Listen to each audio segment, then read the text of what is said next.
Julia Gillard has promised to convert prosperity into opportunity in a speech to the Labor faithful on the Gold Coast tonight. It's the Australian Workers' Union's 125th anniversary, and the Prime Minister says the Labor movement has as much to offer today as it did over a century ago. Political correspondent Tom Eagleton reports.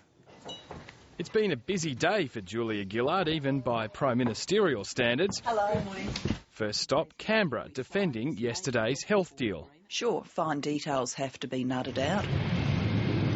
Next, Launceston for a funeral to mourn the loss of Corporal Richard Atkinson, killed in Afghanistan. Richard, you are now an immortal Anzac.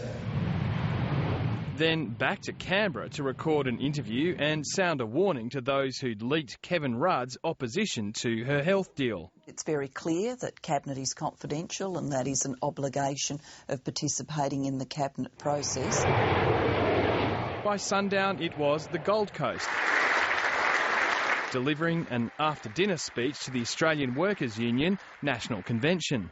We will be as bold in our future as we have been in our past. Key to winning another election, as she sees it, is convincing voters that Labor's got the ticker to carry out tough reforms. And with an in-principle agreement from the Premiers on changing hospital funding, she's claiming her first victory. That through this Labor government we will harness the benefits of economic prosperity, make sure that those benefits persist into the future, which is why the struggle for health reform has been so important to me in the days that have just gone by. And with that, it was finally time to clock off. Thank you for asking me to join you here for Valentine's Day. Valentine's Day or not, there's no love from the opposition toward the PM's plan. They say she was desperate for a deal and would have signed almost anything. The Premiers, I think, have really pulled the wool over this Prime Minister's eyes. And Liberal Premiers themselves claimed they were able to win large concessions from the Prime Minister. Negotiations in Canberra yesterday went on for 12 hours. However, what we ended up with was very different than what we started the morning with.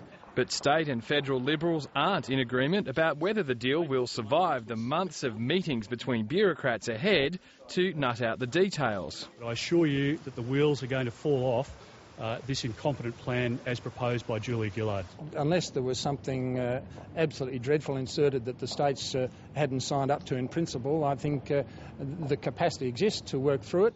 Julia Gillard's original proposal was already a watered-down version of the deal that Kevin Rudd struck with state premiers last year.